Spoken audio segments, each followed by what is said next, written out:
Pastor Jeff. Okay.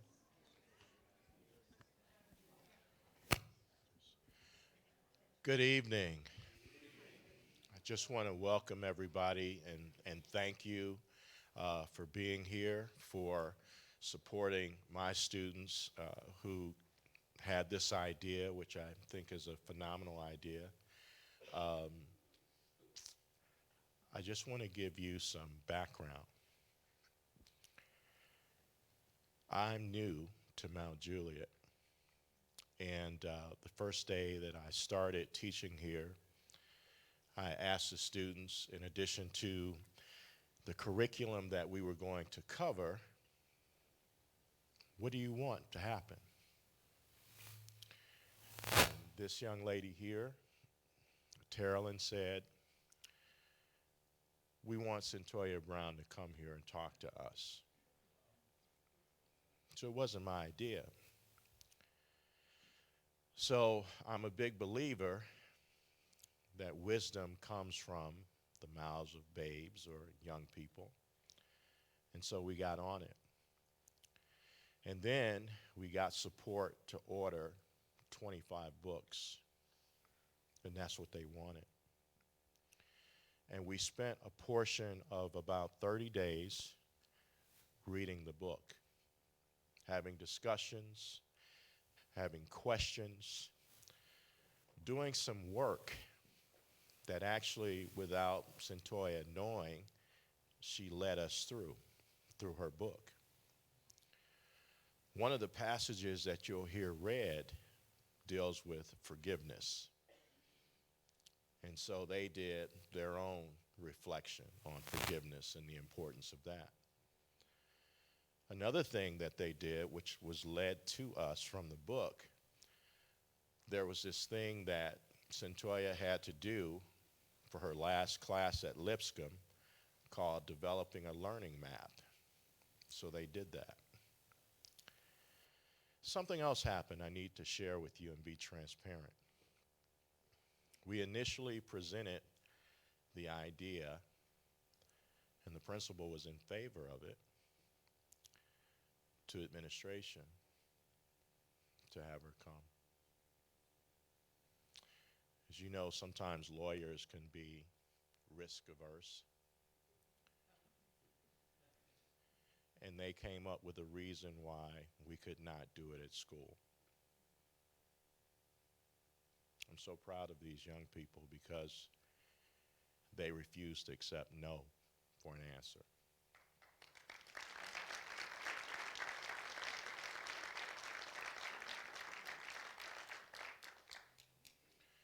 And so they began to go through the community and ask other people, where else can we have this?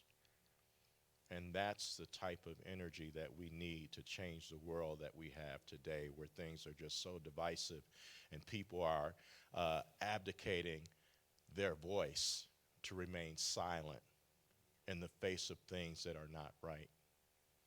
And so we need that youthful energy. And so I'm thankful for you also today for being here, because it's a testimony of support for the idea that young people have value, young people can help us solve some of the problems that we as older people, reluctantly to admit, have created. I trust them, and I thank you for trusting them. So I've asked Pastor Jeff, as appropriate, to lead us in prayer. And I just want to say that we're grateful that we were asked to open up our doors to this. And it didn't take any time to say yeah. So we're super excited to have everybody here this evening. Let's pray. Good evening, Lord. We thank you for the day. We thank you for this time, this place where we can gather together with family, friends, loved ones, new friends, old friends, and spend some time to hear a story, to share in conversation, and to witness really to your amazing grace, the way that you can take something and turn it into an opportunity for so many people to be blessed. And so we give you thanks for the strength and the courage that Santoya has demonstrated, her willingness to share. And I just ask that you bless this time that we have so that each and every one of us leaves feeling fresh and anew and empowered to be instruments of your mighty grace in this world. We pray all this in your most holy and precious name. Amen. It's Declan. I'm sorry. You're good. Hello, everyone. I would like to welcome you all to our event, Freedom, Justice, and Mercy for All, a conversation with Cyntoia Brown Long. I'm Declan Delaney, the president of Students for Criminal Justice Reform. We're a student group dedicated to promoting justice and judicial reform through our community and events and showcases. Before we begin our program this evening, I'd like to give a few words of thanks. To Grace United Methodist Church, thank you for providing us such a wonderful venue and your generous hospitality. Especially to all of the students who took their time to plan this event and have come out tonight to work for all their hard work over the past few weeks. To Ms. Brown, Mr. Yoder, all of the and the rest of our team, thank you again for being so easy to work with and coming down here. Your message is incredibly important, and we're so glad we have the opportunity to hear you speak. Finally, to everyone who came out tonight, this wouldn't be possible without you, so once again, thank you. We are raising money to donate to the Polars Project at the front. This organization serves victims of human trafficking in the U.S. through the management of the National Human Trafficking Hotline and by collecting data on human trafficking in the United States. Please consider donating on the way out today. They'll be at the table where Ms. Brown will be signing books. For those of you who aren't familiar with Ms. Brown's story, I'll give a slight overview. After a rough childhood, Ms. Brown was a victim of sex trafficking as a teenager. After being forced into prostitution, she killed a client out of self-defense. She was tried as an adult and received life in prison. While incarcerated, Ms. Brown began to work towards a college degree in conjunction with Lipscomb University. During this time, her case became viral online, receiving support from the likes of T.I., Rihanna, and Kim Kardashian. Ms. Brown also met her now husband, Jamie Long, from prison, and married him over the phone. After a wave of support, Governor Bill Haslam granted Ms. Brown clemency after her case was reviewed, and she left prison a free woman on August 7th of this year. Her book detailing her life story and work, Free Cyntoia, is now available nationwide in all major bookstores. Our schedule for tonight's program will begin with some brief words from students from our organization. We'll then move into a roughly 35-minute moderated Q&A section led by Carson Cote, followed by an audience Q&A segment that will last approximately 25 minutes. Afterwards, we will hear a few closing remarks from Mr. White, and Ms. Brown will be available to sign books up at the front. So without further ado, please help me welcome Alyssa Cooley with a presentation on juvenile justice.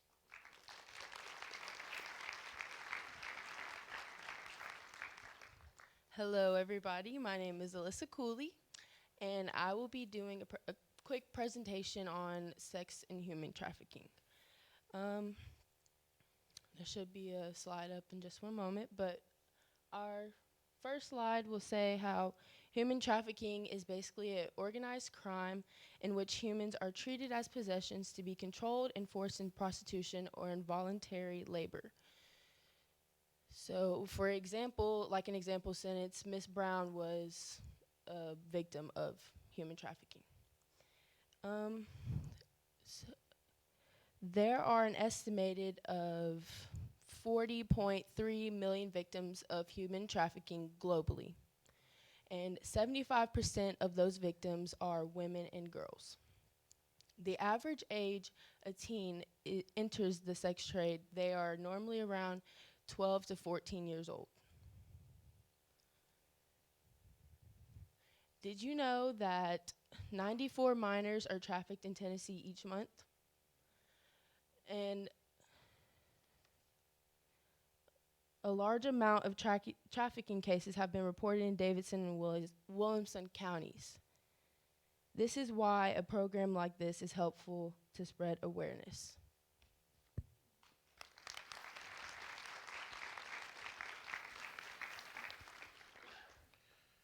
There are several passages in the book that really stood out, and I encourage all of you to get the book. We've not only read it, but we've listened to the audio, which is just as compelling because you hear Cyntoia's voice And you also hear Jamie Long's voice toward the end. And it really had a significant impact for my students that were not only able to read the pages, but also to hear their voice. So early on in the book, there is this passage. More than anything, I wanted to belong. I wanted to sit down with a group of friends and feel like I was accepted for who I was.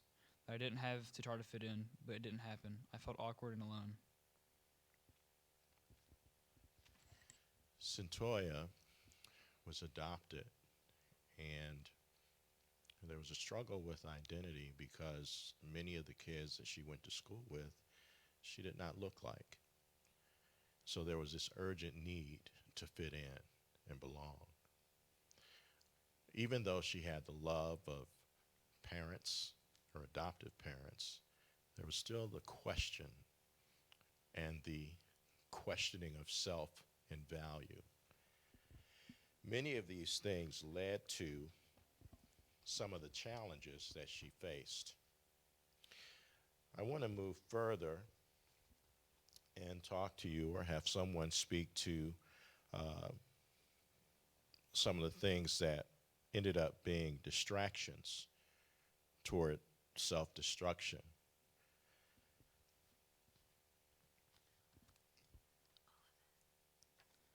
Mike was 18, the oldest boy in school, with braids in his hair, gold on his teeth, and 14 tattoos. He looked like the kind of boy who could take me away from here, like he could be my runaway love. He wasn't in my class, but I caught his attention in the halls as I walked to the bathroom or to lunch. Many times what we see as a very critical and turning point in the lives of many young people is adolescence. When you're going through puberty and those changes, and again, the confusion that comes with trying to identify one's space in the world and acceptance in the world, Michael became a source, a destructive source, but a source that filled a need based on trying to find oneself. And many times, children that end up in human trafficking, this is the exact thing that occurs. Sometimes navigating through teenage years can be a very tumultuous experience. And so this is what Cyntoia faced. It would eventually lead to her meeting someone else after a couple of very horrific encounters where she was assaulted twice within a 24-hour period as a result of people that took advantage of her naivete and inexperience in the world. You see, many times teenagers quite naturally will pull away from their parents. How else are they going to figure things out? They have to try things. They have to experiment with things. Our hope as parents is that hopefully they will be safe. But in this case, she was not safe. So.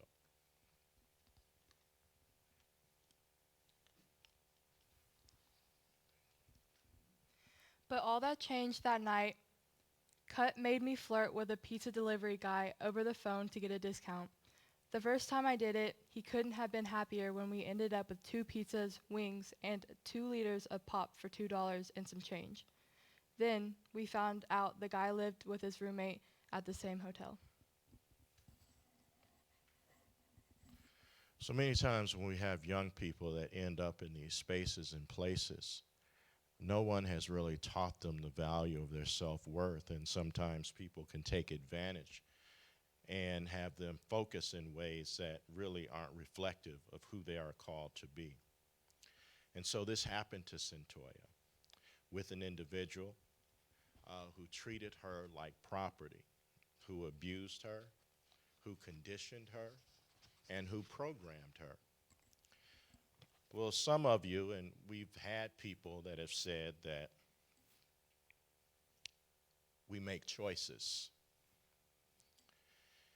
Yeah, that is correct. We make choices, but we can't ignore that in any given moment, we're all vulnerable to conditioning. One of the things that has plagued us recently, and probably you in the audience, is Black Friday. And how many of you were influenced and manipulated to spend beyond your means or to purchase things that you really didn't need to purchase? That's just a example that's very clear and very recent in our own experience. Another passage I want to share with you is if you would stand and read this.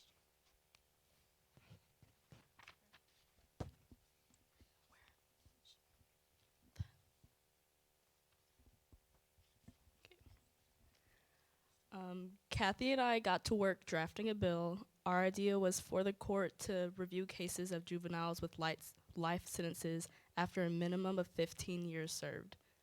They'd look at several different factors, including any associated trauma, how old the person was when they committed the crime, and whether the person obeyed prison rules and took classes since they were locked up. Of course, I did skip over what happened that led to Cyntoia being in the criminal justice system. You can go there for yourself and find all the details, and it's worth reading. But the point is that we have juveniles that are incarcerated across this country who lack the mental capacity to understand the consequences of their actions, and it's all based on brain development. The research tells us that a person's brain is not fully developed until the age of 24 if you're a woman, 26 if you're a guy. Go figure, right? We're always delayed. If you are sitting next to a young man or a man in the audience, just blink if you agree. I'm not trying. Okay, all right. But anyway, that being the case, she did end up in the juvenile justice system. Held at 16 years old, dealing with attorneys, dealing with prosecutors who did not give her access to due process, her not understanding what she was agreeing to, her even at that point defending the person that trafficked her, thinking that he was her boyfriend. All these things come into play in a very real way when you have no life experience in the world. And so now she is in the position after being in this facility where she's starting to grow, she's starting to mature, and she's starting to understand that there are other juveniles that are suffering. And so her and her former attorney drafted legislation that they proposed, which was actually heard on the Tennessee House floor, but was rejected. I also want to tell you about somebody else that's not here that had a similar circumstance when she was 17. She is a friend of Cyntoia, and she also spoke to our class, Ashley Sellers. Ashley was convicted of murder for a murder that she did not commit. She wasn't even there. She was with the person after he had committed the deed. And she herself, like Cyntoia, not afforded access, misled by detectives, ending up in a situation where she ended up serving 21 years for something she didn't do. It's happening to a lot of juveniles, and one of the things that Cyntoia has been very involved in is advocacy. The thing that's really impressive to me about her is that this is really not about her, if you heard it from her. It's about her using her platform to raise awareness on vital issues that are impacting our children and our community. And also, let me tell you this, every 30 seconds in this country, a child is abducted or lured or coerced into human trafficking. Every 30 seconds. Over 300,000 children in this country are involved in human sex trafficking, where they are coerced and held against their will. Before I go to the brighter side, the evolution of Cyntoia and the call from God, I want to share some other facts with you. That on average, on any given day, a child that is trafficked, they could possibly be involved in 20 sexual encounters each day to make a profit for someone that's using them as property. 20 each day. So let's do some math on that. Let's say they got sick days, which we know is not really a reality when you're being treated like garbage. But let's say they got a month of sick time. Let's say they got vacation time. And let's whittle that 365 days down to 300, and you multiply that times 20 encounters. How many is that in a person's life that's property in 1 year? 6,000. Today we looked at a story of a woman who was trafficked, and she got pregnant at 14. And her pimp said, that's not allowed for you to get pregnant. So he beat her until she lost the baby. So these things do occur. The best side of the book comes here.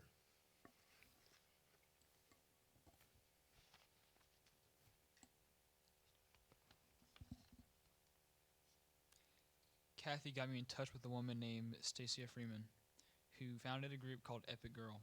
Every day she works with the juvenile court system to find girls in trouble and set them up with identity classes to help them understand their vulnerabilities, learn more about their potential risks, and connect them with resources. We even arranged for Stacia to visit me in prison to help me research my project. I sat in the visitation gallery with a pen and paper, scribbling furiously as Stacia told me about girls facing life sentences, girls with no clue what lay ahead of them, girls who refused to listen to words Stacia or Kathy told them. So in the process of her going through all these appeal processes, which she had 3 appeals, which were all denied, she began to become an activist while she was incarcerated, working with juvenile female offenders, trying to be a guiding light for them so that they would not end up where she was. And along this journey, some things started to happen. She ended up in Memphis, and she had dreams that were a reflection of things to come. She dreamed that puppies would be allowed to come into the facility for inmates, and she told some of her fellow inmates that she had this dream. At first, she wasn't even aware that it was a dream until she woke up, and when she told others about it, they just dismissed it, and then soon it would come to pass. Her fellow inmates were shocked. They couldn't believe that she dreamed about something that did not exist but then happened, and nobody even knew it was going to happen. It happened on 3 other occasions. This was not the beginning, but the full manifestation of the presence of God in her life that would lead her. And so she went further, and I'm skipping around. I'm new at this, so please forgive me. She went further, and she would return to Nashville from the Memphis prison, and there was a set of circumstances that led her there. But one of the things that occurred was that a person that was part of rejecting an initial appeal that she put forward, Preston Shipp, ended up being her professor at Lipscomb. He found out that she wasn't the person that everybody read about. Everybody perceived that she was this monster that just killed this person. Yes, that did happen, and it's tragic that that happened to Mr. Allen. But there was much more to it. I've tried to give you a little bit of it that's inside the book, and again, I encourage you to read it.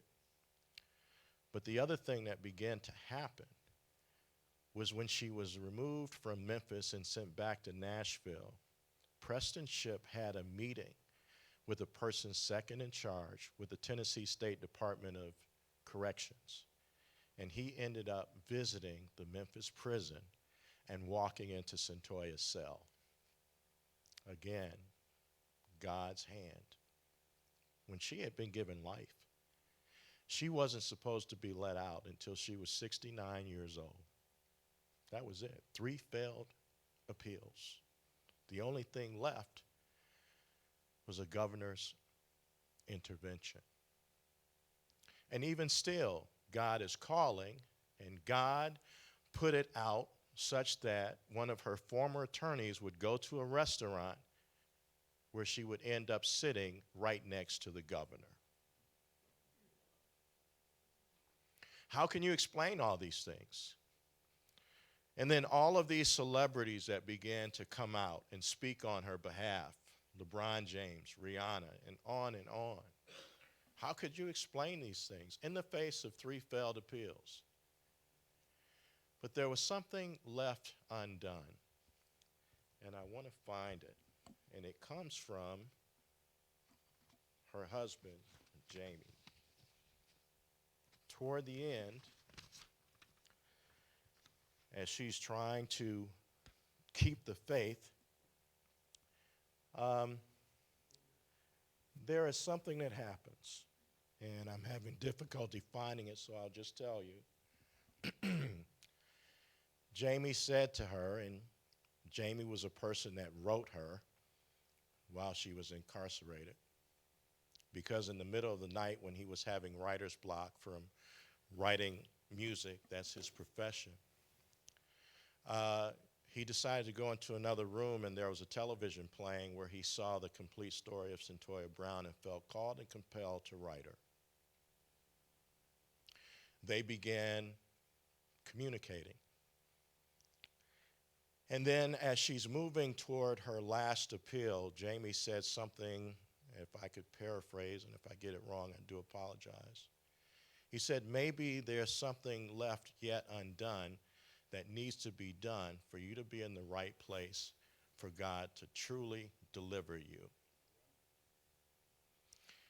And I want to say this, when we look at Free Santoya, it really is a reflection of not just her, but all of us are in bondage in some way, shape, or form. And her particular bondage was forgiveness.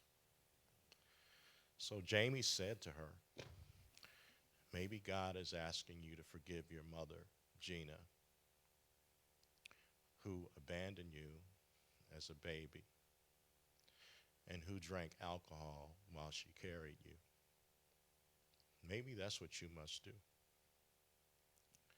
So she went through that process of learning how to do that, and he guided her. And it was shortly thereafter that Governor Haslam responded. It wasn't the next day, don't get me wrong. In the course of time, when you measure 15 years, it wasn't that long. And he released her. Here's the last thing I want to say, and really I did not mean to talk this long. I meant to really go through the book and the passages. I really respect and admire her husband because he was obedient to God's voice. When we look at her entire story, none of it makes sense. That all these things would just happen. All these people would get involved. It doesn't make sense when you have a parole board that rejects, and the governor is supposed to take their recommendation, the last shot, and they rejected her. She shouldn't be sitting here. He shouldn't be sitting here. All this happened. And how can you explain a young man that has his freedom, that could be involved and engaged with anyone, but hears the voice of God say to him, she is who you should be with?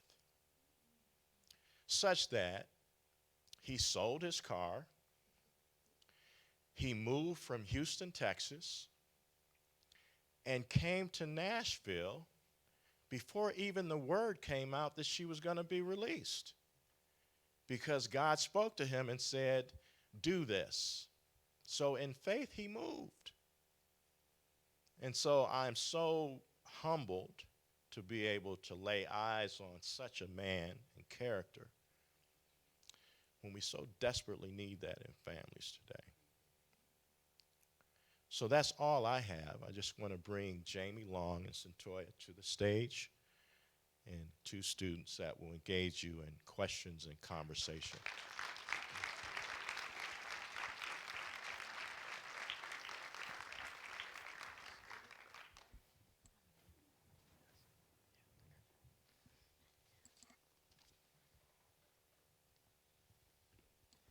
So I want to begin tonight with talking about your book, Free Cyntoia, that has been recently published and is now available nationwide.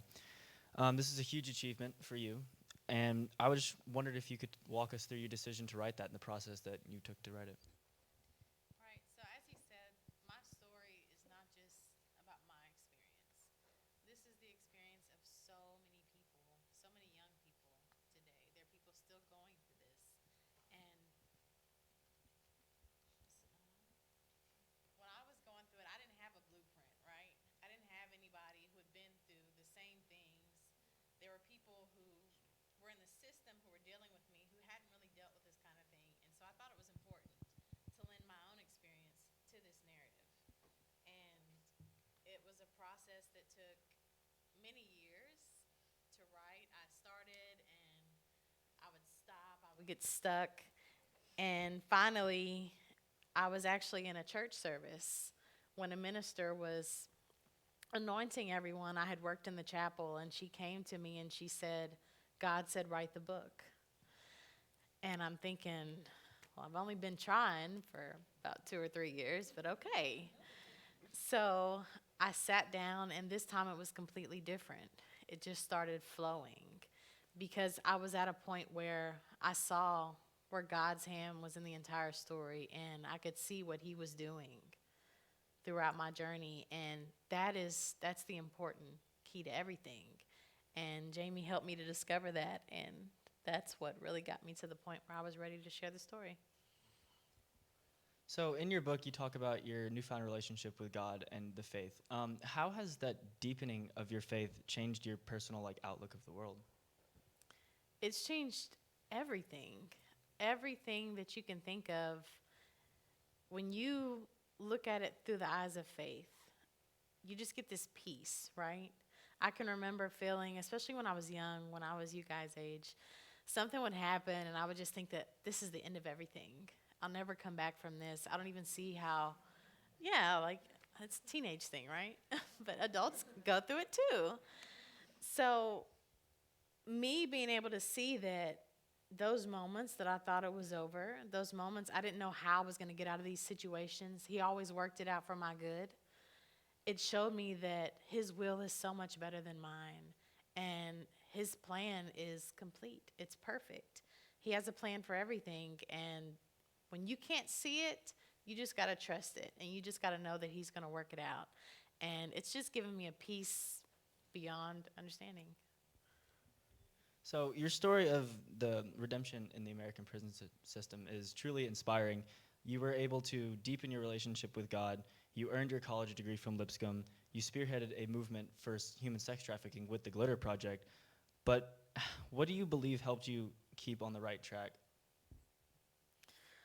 It was hard. It was really hard, especially coming into the situation at such a young age. I didn't understand anything, and I'm much like many of you where I didn't know how to accept life. I didn't know how to accept no. So when I was told that I would spend the rest of my life in prison, I went through this phase where it was like, I'm not hearing that.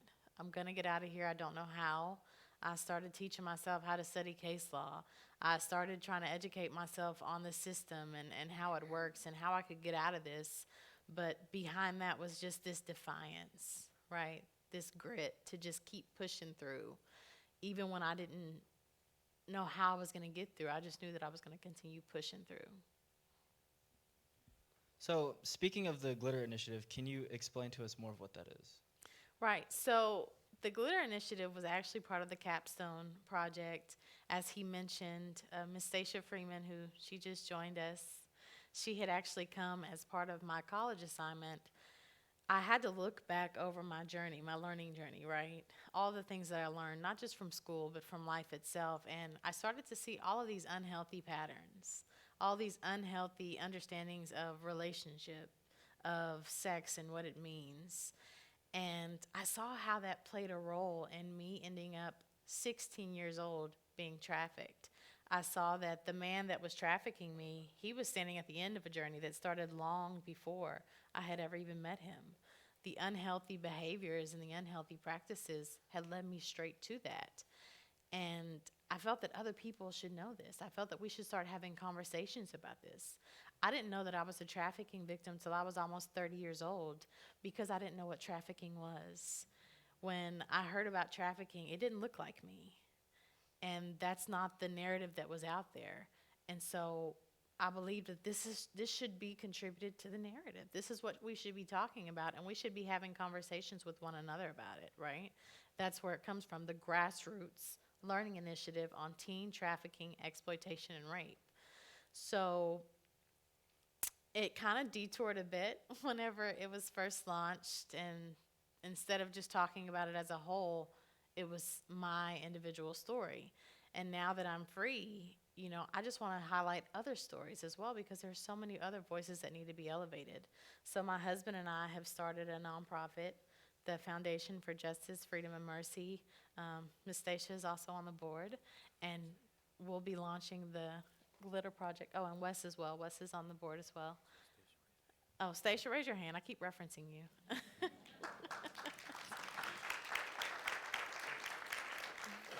So we hope in January to do an official launch of the Glitter Project.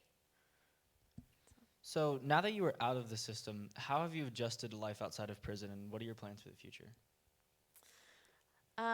Adjusting has been it's been really easy for me because of the support that I have. However, I have to say that that's not the regular experience of people, right? It's not common. So many times people are just tossed out by the prison system without adequate resources, without adequate preparation. So I've been blessed, but there's so much more that can be done for other people because transition is very important, right? How you transition will determine how you thrive in the community and whether or not you recidivate, right? So I've been blessed, and I really just take it day by day and just asking God what he wants for me to do day by day. I'm just living my dream, you know?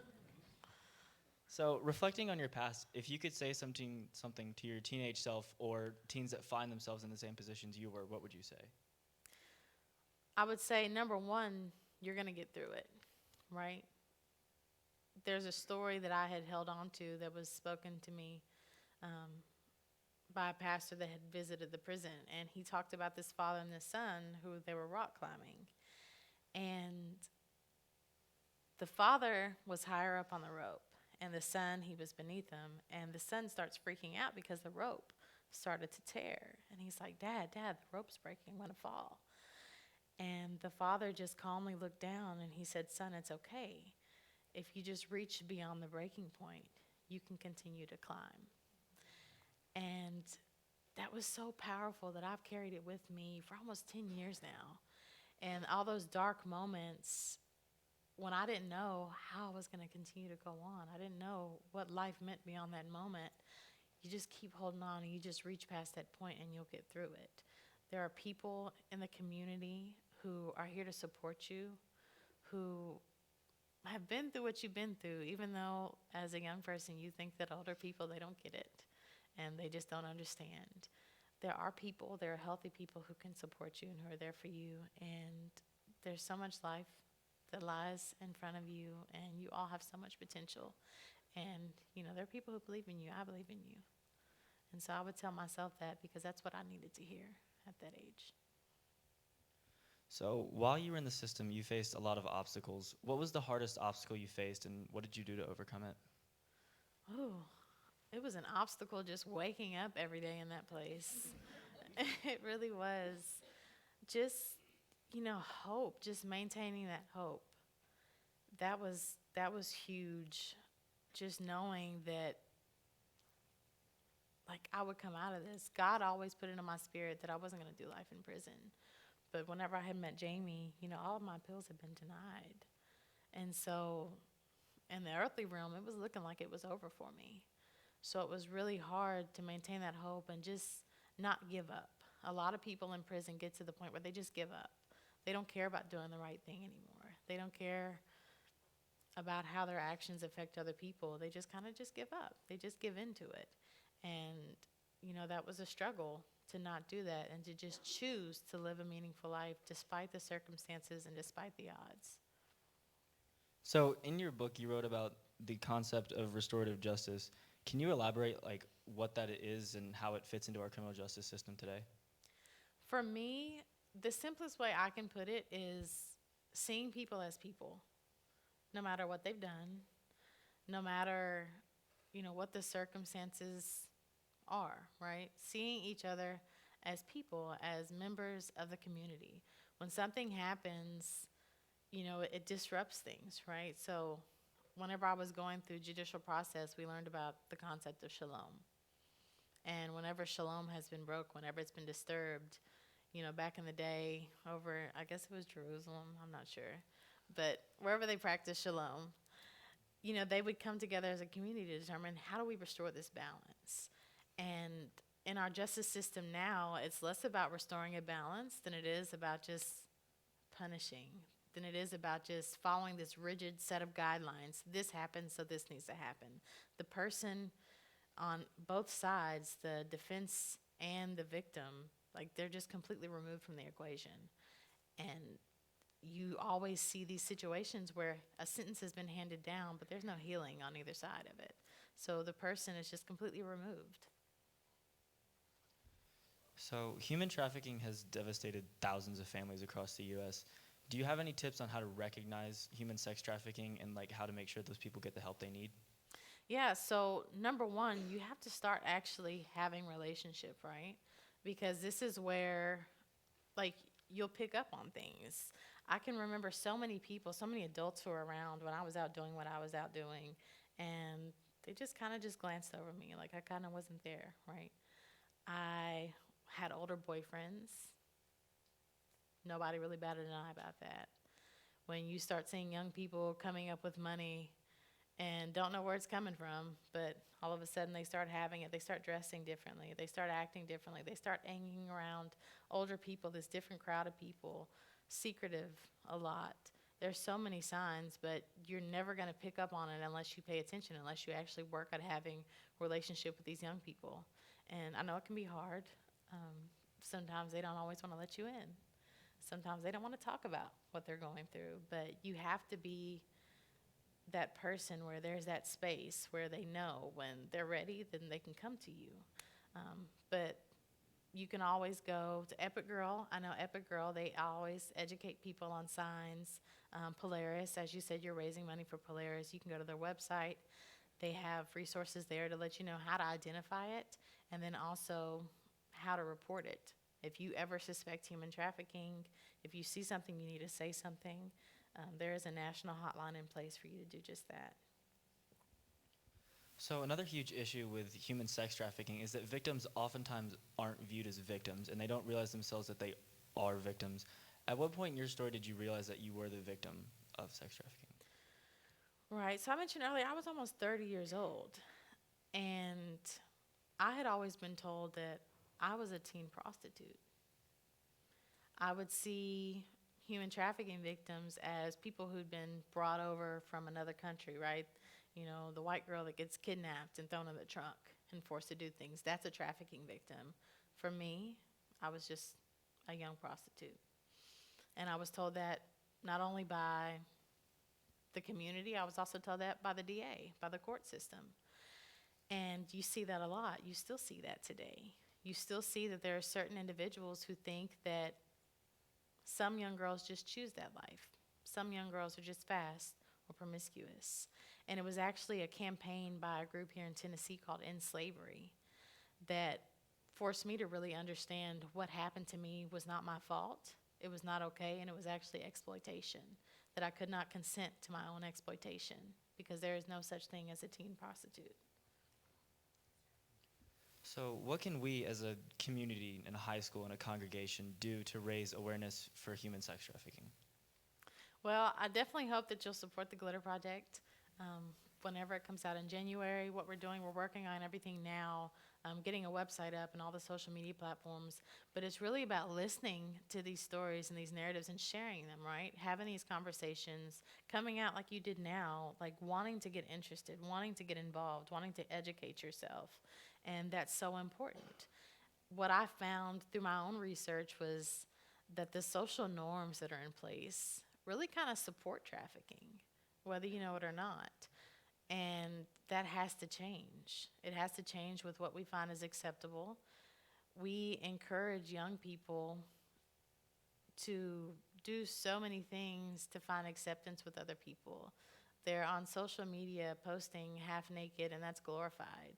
And that's what led me into the arms of the person that was trafficking me, was that wanting to be accepted and sacrificing myself just so he can like me, just so I can feel like I was desired. And that's unhealthy. And we need to start having those conversations with young women, with young girls, with young men too, because a lot of people don't recognize that there are many young boys who are trafficked as well. And it's just about having that conversation. So you were granted clemency by former Governor Bill Haslam this year, but before that you had 3 appeals in the court system.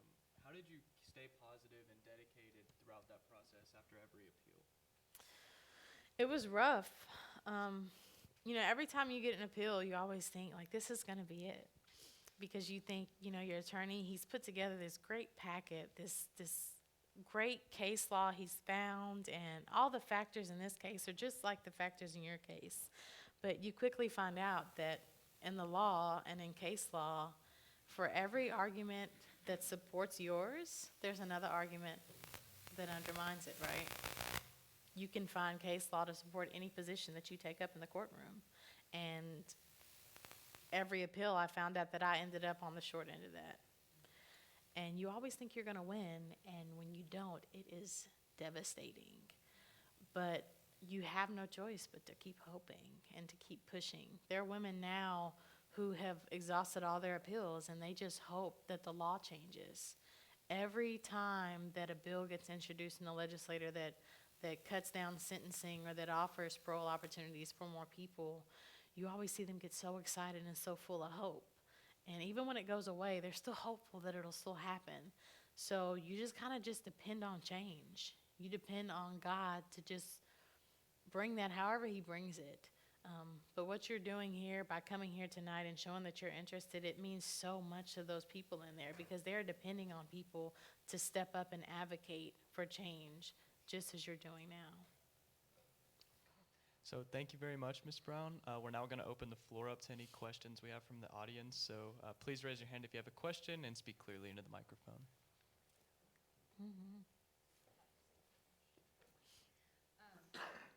I just showed this to Cyntoia when she came in. I met Cyntoia when I think you were 14 at Woodland Hills. I was involved with a prison ministry called Kairos Torch. And Cyntoia was at my table, and I led music for the weekend.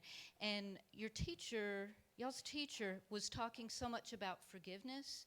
And one of the songs that I sang on that whole weekend was called You Are My Wholeness. In you I find forgiveness.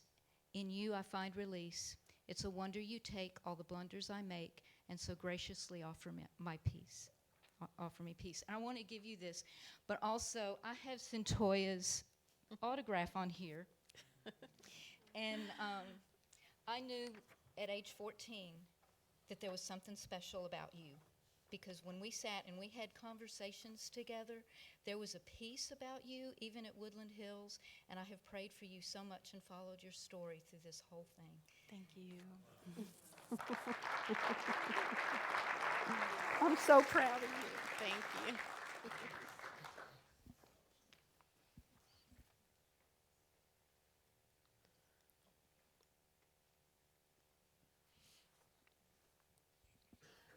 So as Mr. White said earlier, we had Ashley Sellers come into the room, into my class, and she said that when she got out of jail, society was so much different. Like she had trouble working at GPS, and I was just wondering if like it was as hard for you as it was for her to like adapt to modern technology and all that stuff. I don't think so, right? I picked it up pretty easy. I'm pretty good at that. Jamie always says I'm nosy. I like to say that I'm inquisitive. Um, so, you know, I spent a lot of time trying to figure stuff out. I may have pressed a button that did some bad things and messed some stuff up, but nothing I could undo. So I figured things out pretty easily in terms of technology. Gotten pretty good at it, but it can be overwhelming, especially for someone, you know, a lot of people who are getting out of prison, like, they they don't they don't even understand the concept of a cell phone. I was incarcerated with women. They didn't even have cell phones. I don't even know if y'all remember. Maybe y'all remember the big block phones, the big Motorola's. Like, like that's what they had when they went in, and that's a story with a lot of women who are getting out. And so it can be overwhelming. I know there are programs now, you know, that try to teach people who are coming out of prison how to understand technology. But yeah, it can be overwhelming. But I was good.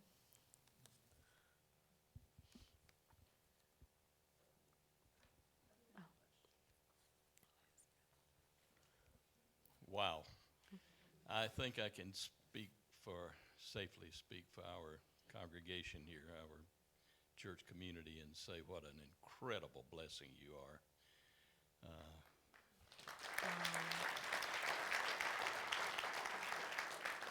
And that guy sitting next to you as well.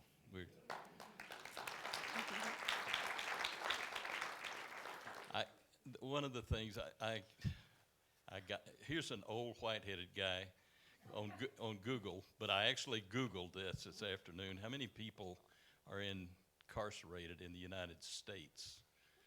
2.3 million people are incarcerated. When you consider that the population of Tennessee is 6.5 million, 60.5 million. It's pretty. That would be a big percent of people in prison today. The thing that I wondered, Santoya, as much as anything, is after 15 years, and never losing hope, but after 15 years, what was it like that first morning when you woke up and you weren't behind bars? It was incredible. Every morning since then is just incredible. Jamie thinks I'm so corny because when I wake up, I'll just sit there and I'll just look at him and I'll just be smiling. And I'll say, I'm home, like I'm here. He's like, yeah, I'm still asleep. But it's just, like, everything amazes me. Like, even the smallest things, you know, the trees, the colors of the trees as they're changing. Like, I'm just amazed by it, and I'm just so blessed to just experience it. So it's just felt like incredible. It's the best word. Cyntoia, I just wanted to kind of know a little bit more about how you got involved with the Lipscomb cohort, because that's how I really resonate with you. Okay. So that's a good question, right? Because as you spoke about before, you were a volunteer that you had actually come into the facility. And many of the programs that actually help people there in the prison system, they're run by volunteers. As a matter of fact, all of the programs that I could ever think of that ever helped anyone were community-based programs, community members who would actually come into the prison and volunteer their time and their resources. And Lipscomb was another one. Lipscomb University, there was a group of individuals there led by Dr. Richard Good who had thought, you know, what if we could bring education into the prison? What if we can educate these individuals? Like, would that make a difference in terms of recidivism, in terms of their ability to adapt in free society? And they had to jump through a lot of hurdles, but they were able to start a college program there. And this program, each week, professors and students from the university actually come into the prison and have class with them. You get credit.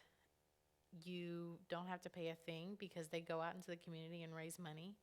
And I walked away with 2 degrees.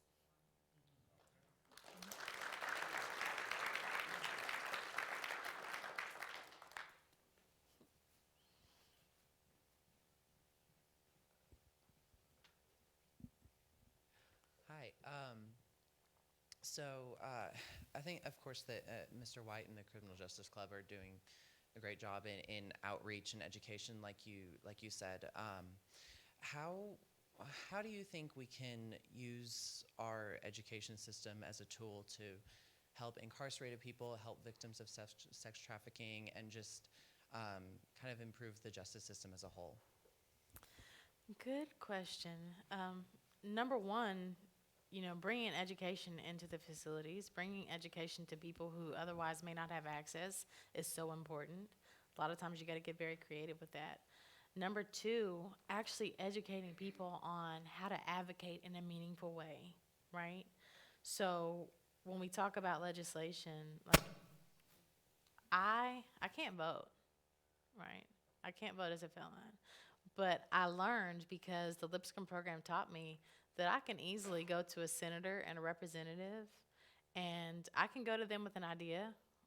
I can go to them with a bill that I draft about this law needs to be changed because of this, and they can sponsor it. I can find a sponsor from some other district. It doesn't matter. All they can do is tell me no, which I'm not good at taking, just like y'all. And you can actually go through the legislative process to see actual change happen. And that's what we need to start educating people on, right? Because you think, oh, this needs to change, and maybe if I just tweet about it, maybe if I just talk about it, somebody will hear me. Now, there's actually avenues that you need to pursue to make that change a reality.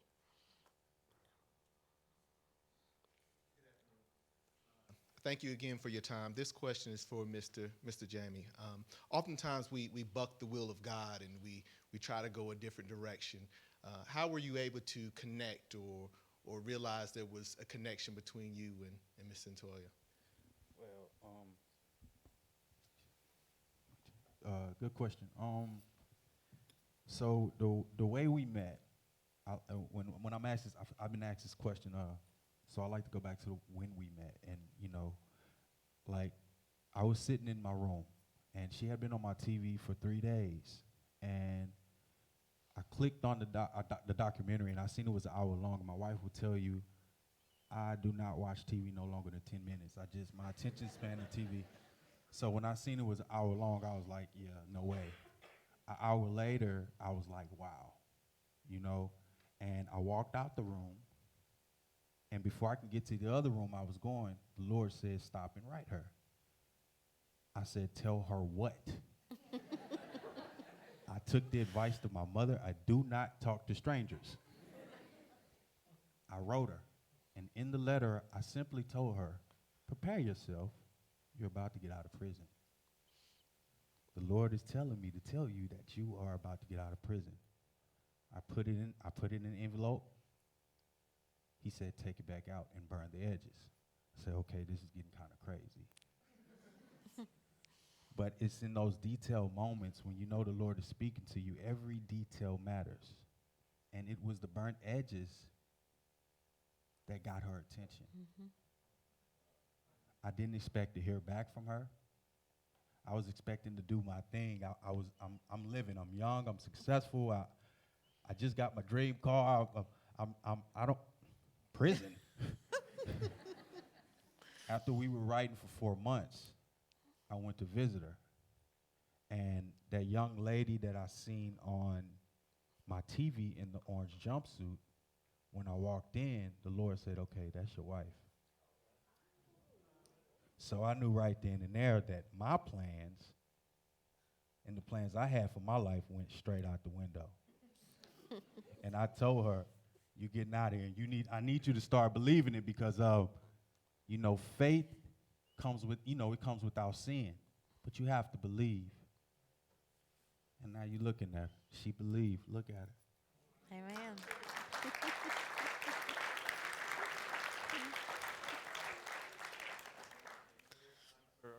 or two more questions. Anybody?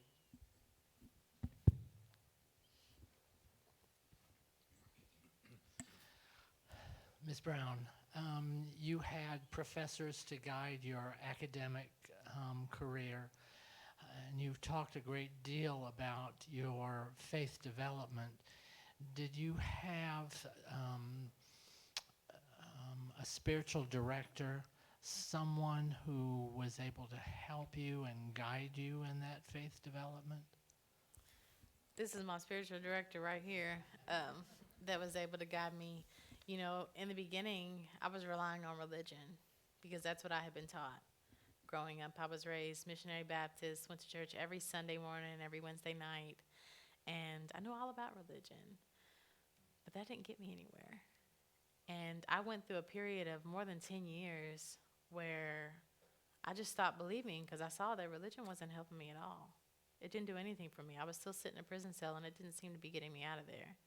And whenever Jamie taught me about faith and about having a relationship with Jesus, that's when things started turning around. So I didn't have any kind of spiritual direction. I was just wandering through the wilderness by myself until he came along. Questions?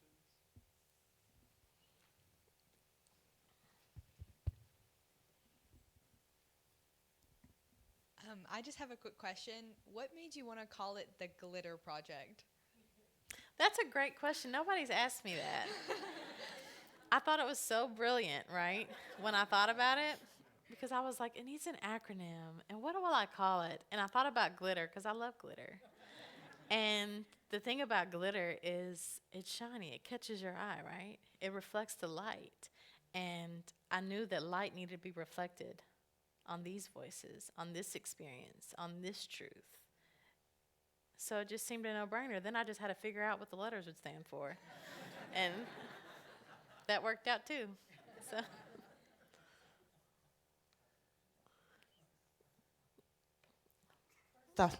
First off, as a parent of a 14-year-old going through the whole want to fit in phase and trying to raise a daughter in faith, I appreciate and thank you for coming and sharing your story about how faith has gotten you there and your relationship with God. But you're so much more than your story. So I'm wondering, since you've been out, how has your reception as just a person in the community been, and what would you change about that? I don't know. I think a lot of times people still see me as that 16-year-old girl, right? And obviously I would still change that because I'm very much a woman now. I have lived, I have learned from my experiences, and now there's so much for other people to learn from them. As far as how I've been treated great, like in person. Social media can be harsh, you know. That can be like really toxic. And I would tell young people that as well. Like, social media wasn't around when I was young, but I would speak to you and tell people, don't let your lives get caught up in social media. That's not life. Amen. It's not. I've had to learn how to remove myself from that, especially the comments from periods of time. But, you know, if I hadn't have learned like what I've learned through life and about not wanting to die to be accepted by other people, knowing that I'm okay just how I am. There's always going to be somebody who doesn't accept me. There's always going to be somebody who has something negative to say about me, and I'm okay with that because I don't live for other people. Then I would be really lost with the world as it is now. So as a mother to a 14-year-old, you know, that's important to have that conversation with young people. And every chance that I get to speak to a young person, I try to let them know that. One last.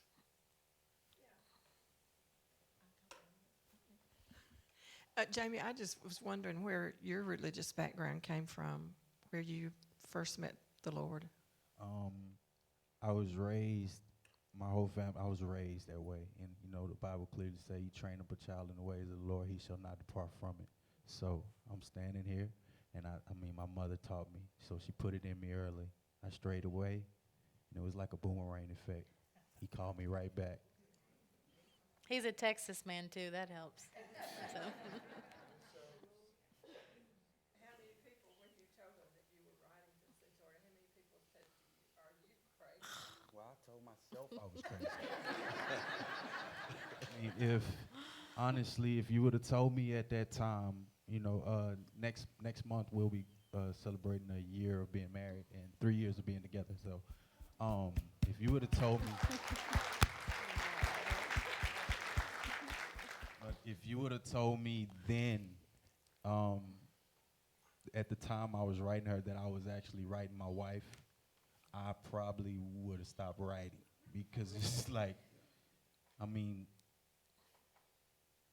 like I say, when the Lord steps in and he intervenes, his plans are so much greater than ours.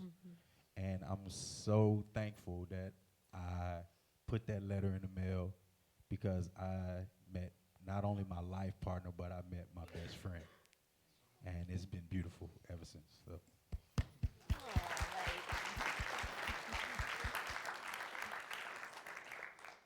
Well, again, thank you all. We are going to do a book signing that's going to be sponsored out there, but I would also like to ask this for several of you that would be so inclined. We'd like to get a couple people just to kind of meet with some of the videographers, just give a testimony of what you thought of the program and an initiative such as Glitter moving forward and the need to reflect that light in a dark world. So we'd like to get a couple testimonials and be able to get that back to Cyntoia and Jamie. And just for archival purposes for our wonderful students, and I didn't share with you who came in toward the end, the Mount Juliet High School STEP team is sitting right here. So, and I'm really proud of them because they just left practice and a rigorous workout that they always go through, and they came right over here, didn't stop, came right over, so I appreciate them.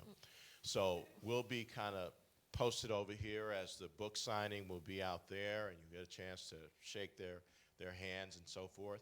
But if we could get a couple people that would be so bold as to volunteer to be on camera just to give a word of affirmation in terms of what you thought of the program and our wonderful students. I thought Carson did an awesome job up there. I thought I was watching CNN or one of those shows. And Declan and just everybody that read from the book, just thank you, and all of the students. So we'll be camped over here. There will be enough time for you to do this here and get a book, and I encourage you to get it as well. And encourage your friends and family to get the book. It was an awesome book. Thank you.